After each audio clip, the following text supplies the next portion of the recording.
It's very interesting actually. You kind of both touched on that. You know what they do in a social capacity, what they do here, the whole kind of multi-experience. How crucial is that really for any campaign? I mean, I'm sure you rarely go in now and say, right, actually, you just need to do a social media campaign, job's done. I mean, now you must go in and say, actually, you need a TV campaign that could be potentially linked to a digital campaign here that could be linked to social. How often are you finding that? And obviously, on the back side of that, you've got the event side as well, so kind of bringing all that content to life in a live environment. Well, ours is content production. It's quite tightly focused. We do video. We don't do TV. We don't have a TV channel. We do video. We look at all the sort of various platforms available on WSJ.com, but it's very much about creating a bespoke solution. And as I said, it's about they know the readers. They know the readers in what context they want to reach them, whether that's business or social, lifestyle, investment. We have the means to create that for them. I guess in terms of kind of the media planning side, we try as an agency these days, instead of giving people like a linear media plan of like this much money here, we do like we call a connections map, which is kind of a consumer journey of when people will see, experience, try your product, and kind of your media touch points mapped across that, how they connect and things. It's slightly gimmicky in a way, but it does instantly force you to think, are my channels connecting? Am I putting all my money in one place? What am I doing once people have the product in their hand? How am I taking people from seeing an advert to buying it in store? So I think there's definitely an ecosystem of how these media work together, and there's never a simple answer. Like people might say online video is the next big thing, but online video is clearly not going to replace all other marketing. It's just another channel. We have to work out how they fit together and how it helps you drive reach and how consumers are clicking or going through from one to another. Yeah, the user journey, user experience is important part of the planning when we're designing a campaign. That's crucial to make sure it does fit and it does actually take them somewhere. And I think it's deeply immersing the most important consumer. So within any group, you will have, or broader target audience, you will have your key influencer. And almost those are the ones that you want to be kind of super serving with all of your content to make sure that they have seen and been exposed to as much as possible, to stimulate them to generate that word of mouth. And Calife, who have pioneered in the US actually a massive word of mouth kind of panel that evaluates all conversation on, offline, wherever it might occur. And actually still kind of 90% of the most potent recommendations are by first-hand, direct conversation. So I think that importance of these kind of layered bits of activity that do, as Jerry was saying, and again Jackie, is mapping out and understanding what that consumer journey is, where your kind of most valuable influencer fits sort of within that, and engaging them at every kind of level and equipping them with the motivation and the means to want to spread that kind of story. And interestingly, on the back of that is kind of that whole data. We couldn't obviously go a conference of a round table without talking about data and how we kind of utilise that data to define that user audience. How has that changed from 2 or 3 years ago now with the rise of programmatic, obviously giving us these almost helping creativity, if you like. How are we as a kind of, from a content point of view, using that user data, and where are we garnering it from? I like your phrase there that programmatic is helping creativity. I'm not sure how often that happens. That's definitely something we absolutely advocate.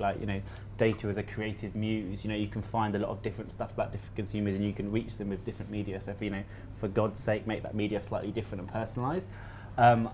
My general view of data is it's crazily underused, and mainly because there's just too much of it. We've gone from kind of having this simple, manageable views of consumer insights and things that we can action and deal with, to having so much data and social listening and things that a lot of people are freaking out slightly. Certainly, brand managers to some extent don't know what to do with any of that. So again, we're kind of hoping to turn to kind of the editorial content partners who are spending their lives listening to those signals, looking at kind of that noise, and can respond to briefs with really clear insights that perhaps we're struggling a bit with the level of data out there. Mm-hmm. Okay, and has that changed for you at the Wall Street Journal in terms of how you guys look at it? Do you have teams now who? Yes, we do have teams that look at data and analyse, and I guess it helps feed into sort of future campaigns, what we know about our audience, what we know about our clients, where we've had successes.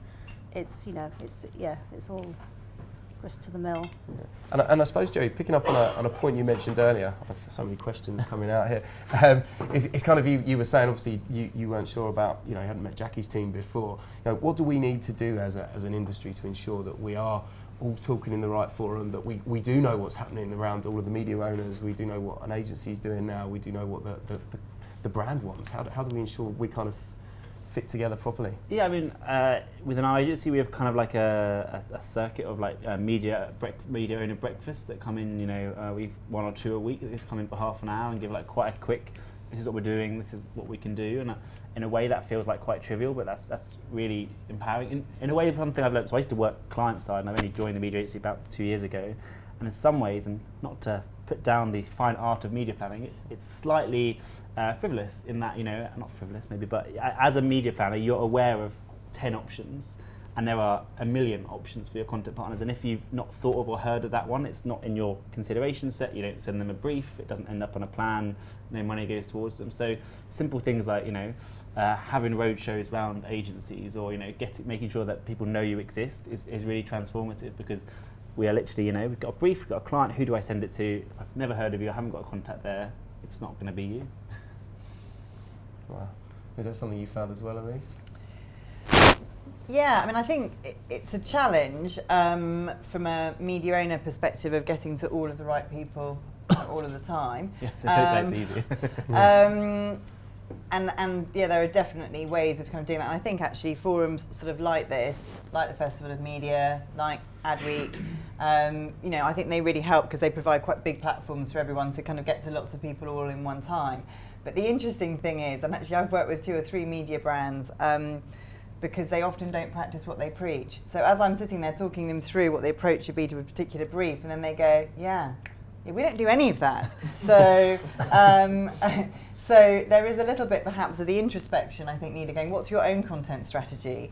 And how are you engaging your audience, not just talking about the audience that you are brokering in effect. So that would be sort of, I think, one thing to try and get that better. And the other thing from a media, from a planning perspective, is there is a real importance of the due diligence of understanding, right, within any market, actually, who are the big players. And there's a really good book by a guy called Grant McCracken that talks about, and his view is that having a chief cultural officer, and every organisation should have one, and perhaps that's a bit extreme. But that kind of a person whose job it is to really keep a pace of what developments are kind of culturally, who's leading the content development in all these different areas. And actually, if luxury that it might seem, you give the person that space within an organisation to have that role, then they're uncovering the people who are best placed to generate that kind of content and distribute it. And do we, from a content perspective, where do we kind of see it going over the next kind of 2 or 3 years? Is there still going to be the buzzword to do? I mean, we look now at many of the media owners and many of you around this table. Obviously, Wall Street Journal has its own team set up for custom publishing. How big a role is that playing now in media owners, I suppose, for everyone and for the panel? It's growing and growing. Custom content, as we said at the beginning, is everywhere. I think, again, video is the fastest growing aspect of that, but at the same time, certainly for our demographic, print is still very much alive, in spite of rumours to the contrary. I think because it is such a new thing, it's impossible to predict where it will go. Technology obviously moves faster than we can sort of think of how we're going to best use that for our brands, our clients. But we have to keep pace with it. We have to look at the demographics. We have to look at who are the influencers, what's happening with the the millennials generation. Yeah. We just have to we have to keep. Yeah. And how do you keep pace? What are the keys to kind of keeping a pace? Keep your eyes and ears open. And are you finding that, Jerry? What's from a... Yeah, I mean, I don't think content is going away anywhere. I'm not sure it can remain a buzzword for 2 or 3 years, though mobile has remained a buzzword for 20 years now or something. This year, the year of mobile. Sure. Yeah, I think there's a good point, that print and TV and those things aren't going away. We work with a lot of brands that, as much as we can you can open marketing week and all you'll read about there is digital and content and the next thing, and then you can look at budgets and it's 80% traditional media. So although the UK is kind of at a tipping point this year, some reports saying that we might hit 50% digital. So it's obviously a huge transformation to the industry, and there's radical things happening there, but people are still going to make traditional advertising content. And they're more and more, as there are more of these pipes, they're going to want more content. I guess we'll probably what will break down is that barrier between this is an advert and this is a content, and we'll just understand that it's all different ways of brand communicating, and then we'll create new buzzwords to take it forwards. But no, I don't think it's going away. So it's build your teams and work out how your approach to it is. You can't run away from that point either, how it's all going to merge into one. What do we say about that, Jackie? Basically one big advertorial. No, I mean, we, within our company, it's very much a church and state situation. We are, advertising on one side and journalism on the other, and that's the way we. I think I meant more from the brand perspective. Like a brand manager wouldn't think I'm doing an advert over here and I'm doing content over here. I'm not saying that a brand manager would expect to be able to buy the front page of the Wall Street Journal yet. Not this decade. Well, you can. I'm sure there's a strip along the bottom or something. But. Interesting. And I suppose one of the key things here is we talked a lot about the digital environment. We've touched on print, obviously. You see the very nature of social kind of had a fueling of short kind of form content. But actually, if we look now, we're getting more and more back into that kind of long form content from what I've seen. Is that something that you guys are finding? Long form content is kind of now back in trend? I think it depends, again, what you're trying to achieve.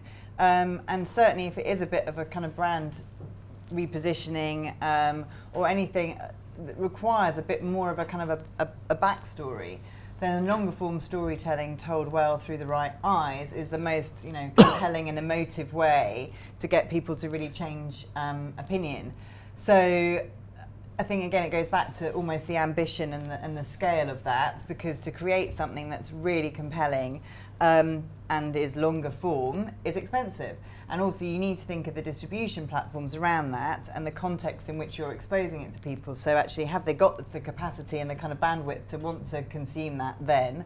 Or how is that best shown? And that's why I think cinema has always, as a medium, been so incredibly successful, is what you've actually seen is this kind of surge in these wonderful, almost boutique type cinemas where huge bucket seats, and you really do kind of sink in and just indulge yourself and focusing on that content. And I think the difficult thing is how we recreate that environment digitally. So, how we want to stimulate people to want to watch that, and also how we kind of define long form. So is it actually anything longer than 6 seconds?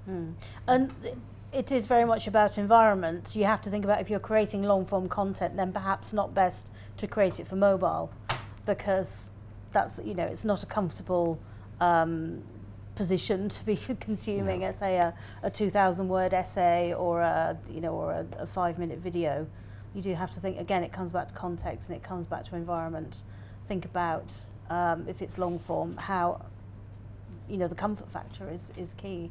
How are your audience going to consume that? Where will they be? Will it be at the weekend? Is it on a long journey? There are an awful lot of factors at play, but long form hasn't gone away. It's been somewhat cast in the shadow of the speed and the volume of sort of these short nuggets of digital information, but it's still there. Yeah, I suppose we've been talking for literally an hour, so I thought I'd see if anyone. I've got more questions, don't worry. But if you guys have got any questions you'd like to pose to the three experts.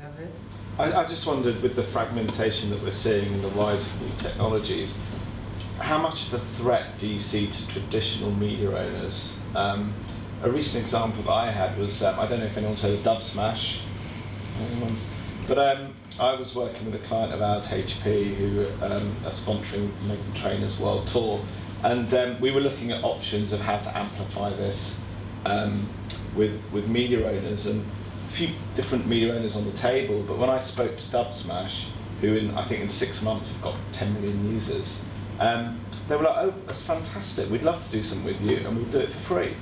So you can have a section on our site, HP can have their branding on it, and people can work on Meghan Trainor's videos. I hear that now and again. You know, I've heard it from WhatsApp and other people. And I just, in my mind, I come from a media owner background, spent a long time at CNBC, and it's just that fear that maybe in the future brands might not need media owners. I'm sure it'll never get there, but I just wonder how much you see the kind of fragmentation, you know, leading to a scenario like that. Well, at the moment, I mean, I don't, you know, nobody around this table had heard of Dubsmash, but I'm pretty sure everybody knows who the Wall Street Journal is. So That's who Meghan Trainor is. Yeah, I was more worried about that. Yeah. It's that millennial audience, isn't it? I mean, 10 I would, million millennials clearly have heard of it within 6 months, right? Which is Definitely. But again, you know, we, as a media owner, as I said earlier, we can go to the platforms where the millennials work and play, and have content there. So we're still, you know, we're flexible. And for me, fragmentation is a massive issue, but the result is the complete opposite of that, which is to say, you know, back to one of my very first points, that marketers have scant time, scant resources.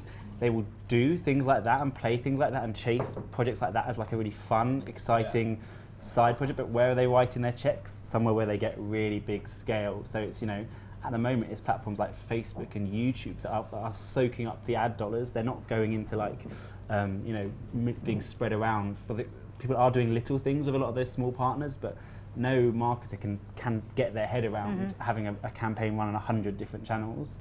So, but I mean, we should all keep on our toes, you know. Like a year or two ago, we would like have laughed at Snapchat, and it was, you know, just for sending slightly weird pictures to people we probably shouldn't send, and now they're building a kind of seemingly a media empire, you know.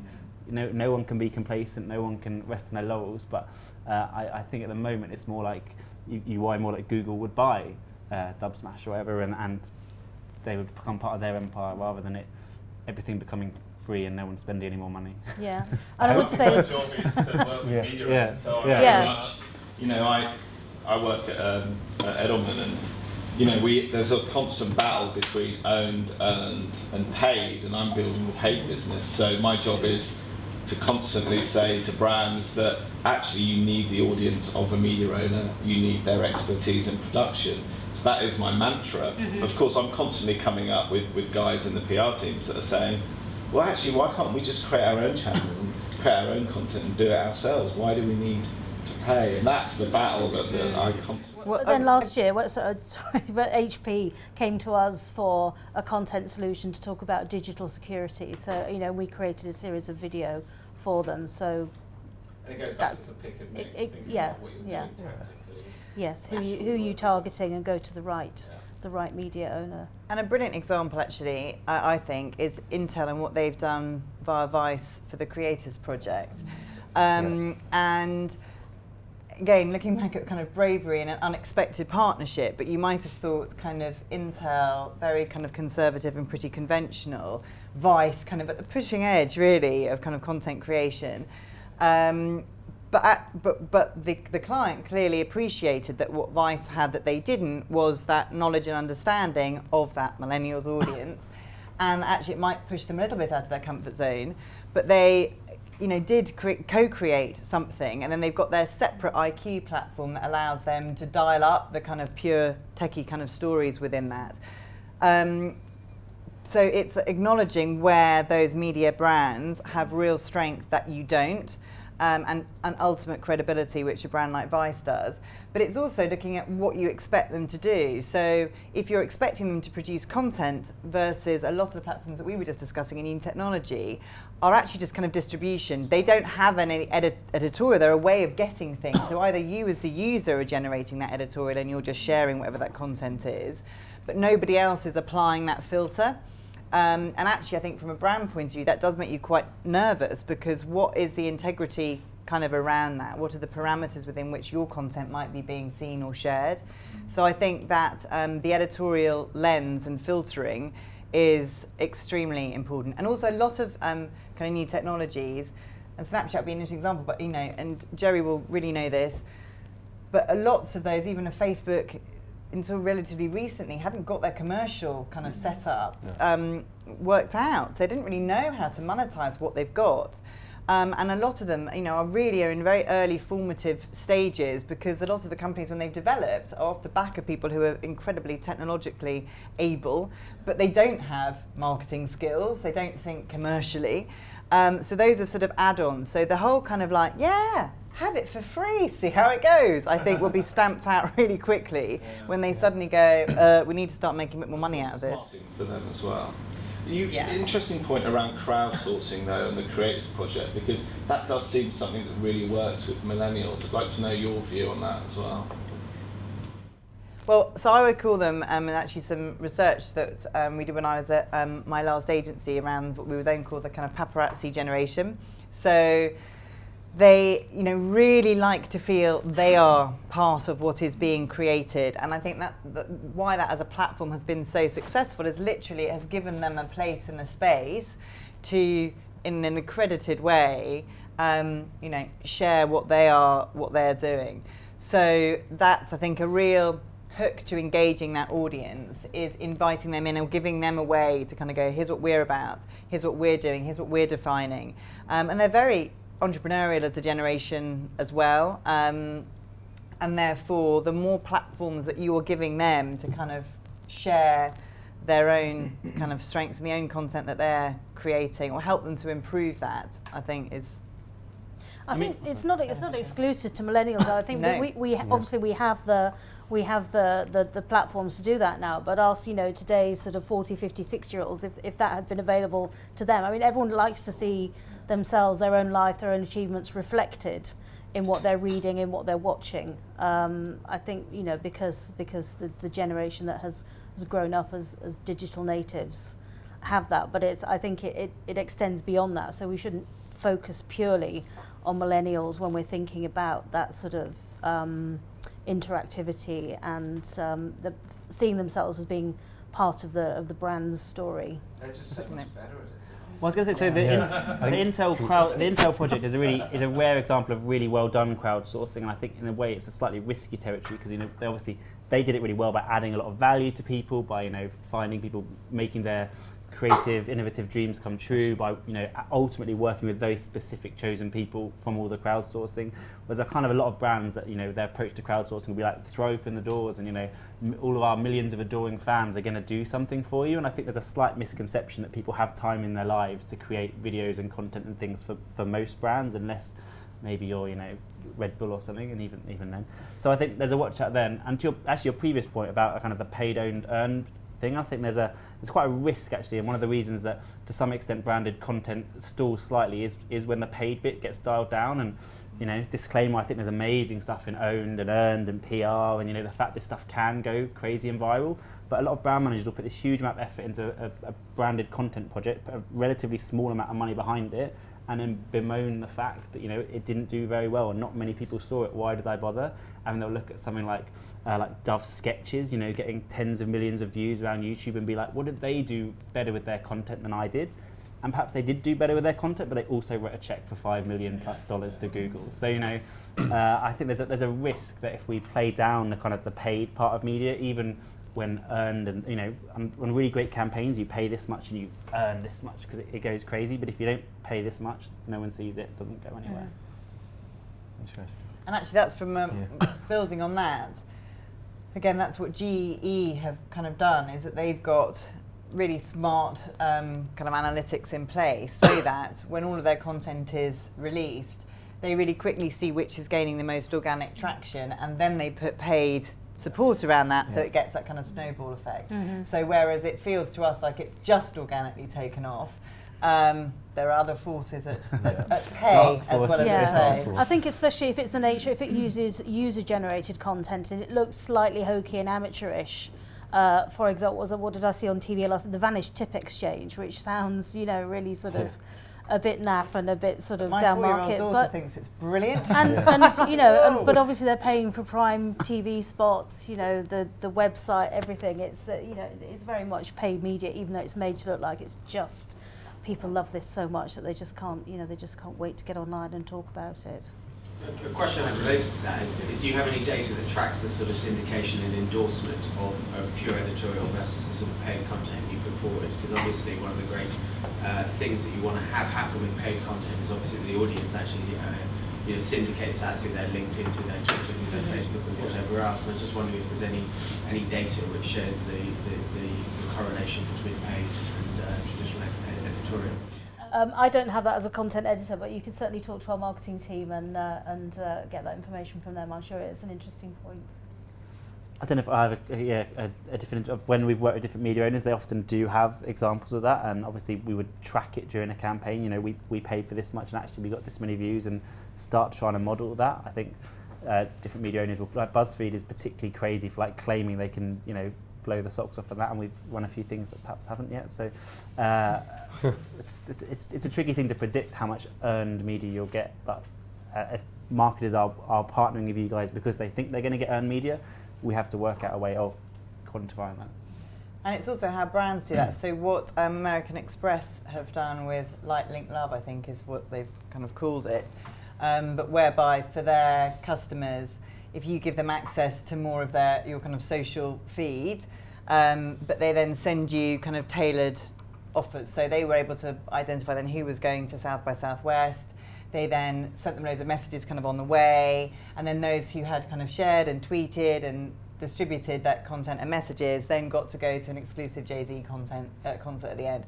So, and of course content was developed off the back of that was then shared. So I think it goes back to understanding what's of most value to your audience. And I think now in this world of kind of data and personalization, it's understanding that all of that does have a value. And particularly for certain audiences, if there's an upside to me, I get to go to a Jay-Z concert at the end of it, which is something I couldn't otherwise do.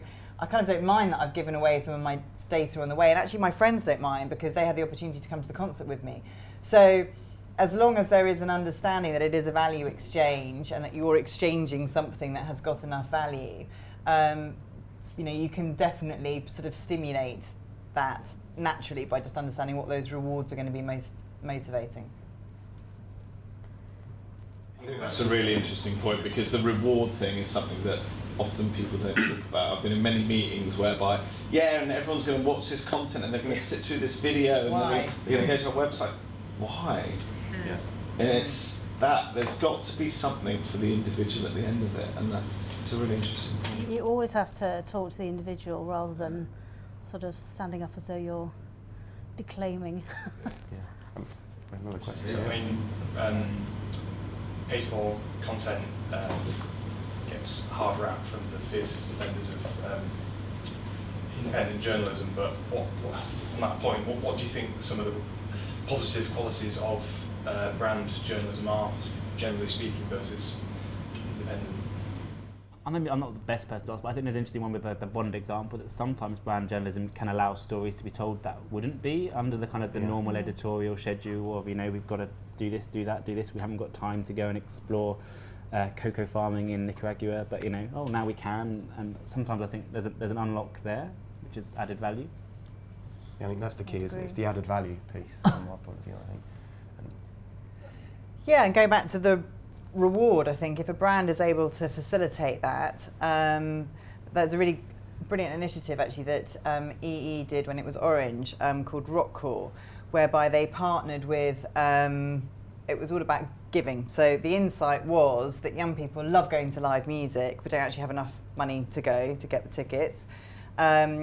And that they're always clearly wanting to go with their mates, so they always wanted to get in touch. There was a clear parallel with what the offer was from Orange, because it's a very social thing to do.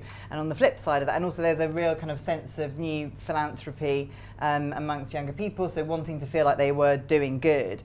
So what Rockcore did was kind of set up this whole charitable trust, whereby if you gave your time to charity projects, so it might be redeveloping an urban landscape or whatever, then you earn enough points to be able to go with your mates via your Orange collected points to go and see concerts, and they put on amazing concerts. So, and the stories that came off the back of that were amazing. So in a sense, that wouldn't have been at all were it not for Orange funding it.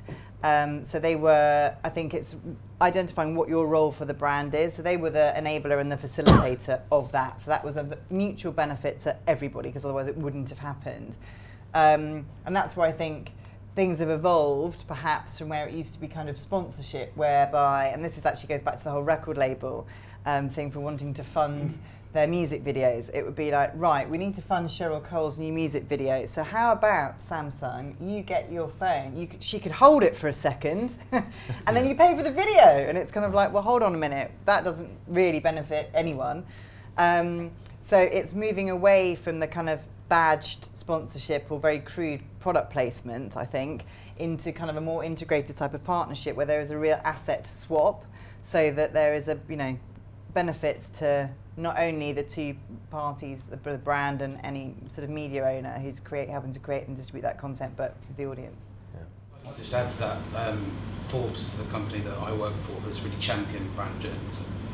And I think that in the last 4 or 5 years, we've seen the brand journalism pieces that our partners post becoming an intrinsic value to our readers.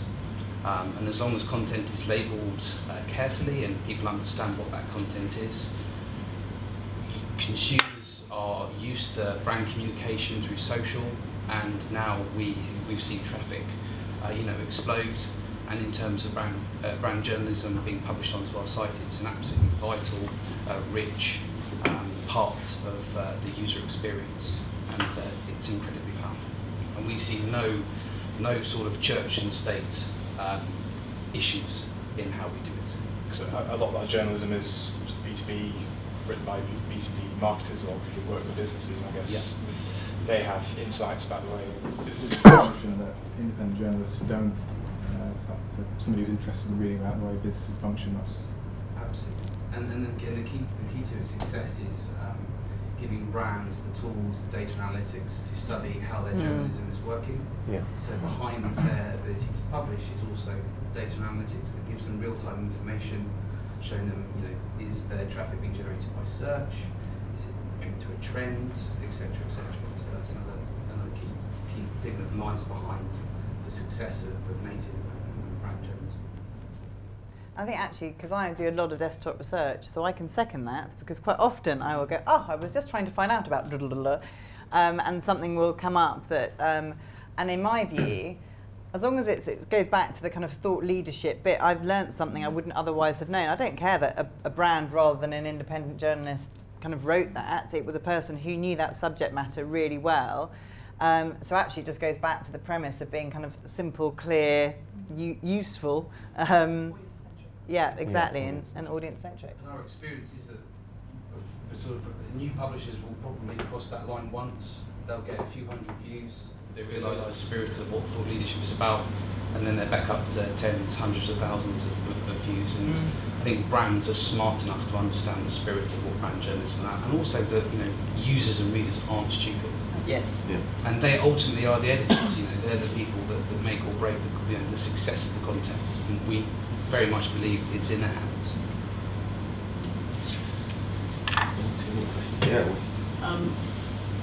I think that a lot of the millennial generation, I think if you talk to any of the media owners here with a media group, we will talk about, and we can show you that we are reaching a big percentage of the millennial generation. I'm interested in the generation which is going to come after that.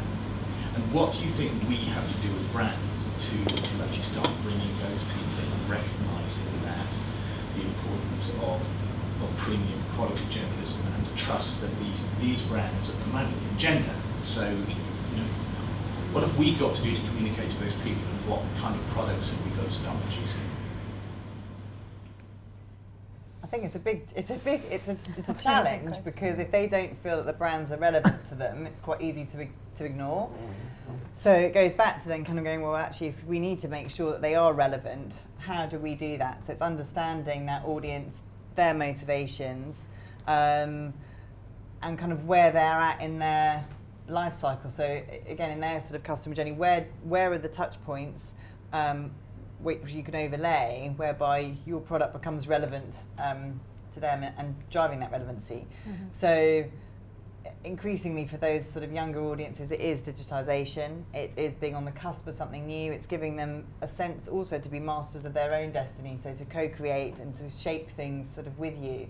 So some ways, actually, tech brand that I worked with, that we did that quite effectively, was kind of scooping up lots of sort of really young opinion formers and getting them to work with us. So we formed, so I don't know if anyone knows kind of Cool Brands, but it's a panel that that is recruited, and then they vote. Then they're all actually considerably older, but vote about what kind of brands are cool. It's obvious. We created or recreated a similar type of panel with these sort of young opinion formers, and we recruited them from different types of university or educational establishments, and kind of went, right, you work with us to help us to define, so you become almost our editorial and our governing team. Which bits of new technology should we be championing? Should we be incorporating? How should we present ourselves? It was kind of like, right, actually, if we're trying to engage that audience, let's get someone who is representative of them to help us to do that job. Not go, okay, I'm sitting in my lovely office in The Economist trying to relate to an audience that feels quite far away from me, and I feel quite far away from them. So I think it's understanding your weaknesses as much as your strengths, and being really open, or opening that up. So again, it goes back to taking the advice that we've just said about brands, is taking that advice for your own brand, I think. I think it's been the problem of every generation. I mean, we consume, those of us that are in, say, our 40s, we consume media in a completely different way than the generation before and the generation before that. It's an evolution, and there are always going to be people coming into the industry who are on your side who know how to connect with the coming generation. So it evolves. I mean, it has been a huge leap in technologically for us, but we've managed, I think, we're keeping pace with it, and in some cases getting ahead of it. But it's always going to be an evolution. I don't think there'll be, I don't know whether there'd be a huge chasm that was just unbridgeable. I can't see that happening. The next generation is always going to know more than we do, so let's leave it to them. And we had one last question here, because I worry we're overrunning, sorry. I'm not sure how much of a question it is, maybe more of an observation, but Jerry, you made a really good point at the beginning about brand managers and the amount of time they actually have to think about communications. I started my career as a fairly conventional classic brand manager, and I'm just remembering with fondness the days when my media plan had a few lines on it, my TV schedule had a handful of channels on it, my press plan had a handful of titles on it, and now, I was saying to Alex just before we started, I'm beginning to feel a bit like a dinosaur, because keeping up with all of this could be a full-time job. I mean, already I've learned about I'm going to go and check out Dubsmash. Every day now I'm either hearing about or reading about at least 3 new technology providers, platforms, media brands, case studies that I should definitely, as a marketing person, know about. And alongside that, the pressure to demonstrate the return on investment of every single thing I do has probably never been greater than than any other time of my career. So I think there's a huge risk in that sense to sort of lose the plot of it. And Amice, quite a lot of what you've talked about this morning comes right back down to common sense, which is know your customer, figure out what you're trying to do, understand the problem that you're trying to solve, which I've written down as a good reminder for me and my team.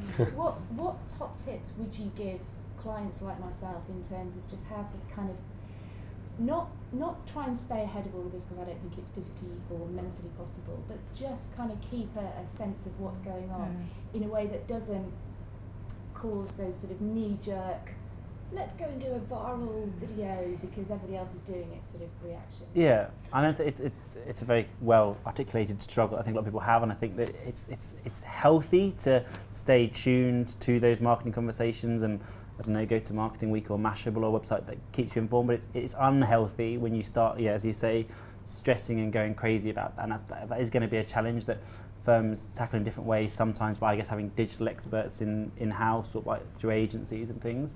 Sometimes, almost to reflect it back, I think in some ways you have an incredible, obviously, history of marketing experience, and in terms of clarifying what you need these channels to do. My risk is almost the opposite sometimes. You have like a new wave of, young digital experts coming through that don't have years of marketing experience, and we are the ones who are like saying, do this crazy stuff. And sometimes people, senior marketers in a boardroom, say, no, don't do that. That hasn't got the scale and the reach and stuff. And our knee-jerk reaction is to call them dinosaurs or something out of touch, but the reality is you're hugely in touch with what works for your business, what drives results for your brand, what your consumers are, who they're doing. So there's a real danger, especially as I kind of touched on earlier, how a lot of marketing press is so focused on the new news, the next big thing. We have all these conversations with platforms like Facebook about how can we be part of the next new beta trial you're doing, and we're not using 10% of what we could already do in terms of personalized content and video and things. So I would it's healthy to know about that stuff and really inspiring, but I think in a way you're in a sensible position of being a bit like, well, there's only so much of it I can get my head around, and that's fine. I think that the fundamentals is have a story to tell. It's about telling good stories, be authentic, cut through the jargon, know your audience, and talk to them, as we said earlier, like an individual. You can't go wrong. And I think own your strategy. So take that time up front to really think about, and again, it is common sense stuff, but what it is that you want to do. And I think being really directional with yourselves and kind of trying to filter out and not be overly bamboozled, because I think that often just leads you down so many dead paths where you end up with dub chat, Snapchat, all sorts of chats and dubs before you know it, and you're kind of like, actually we sort of lost track of why we were even starting off with this brief in the first place.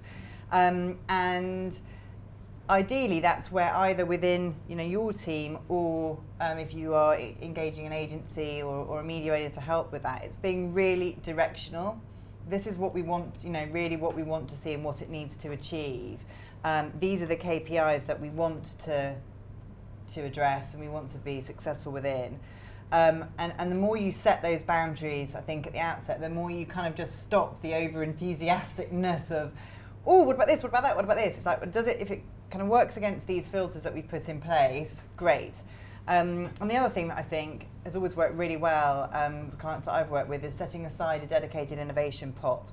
So you kind of go, right, here's going to be the bulk of our our strategy and the mainstay of our communications activity. But we're going to commit ourselves every year to an ongoing sense of trying new things, but in a contained way. And that maybe becomes the role of a particular person within the organisation to keep on top of that. And then those results obviously are fed back in.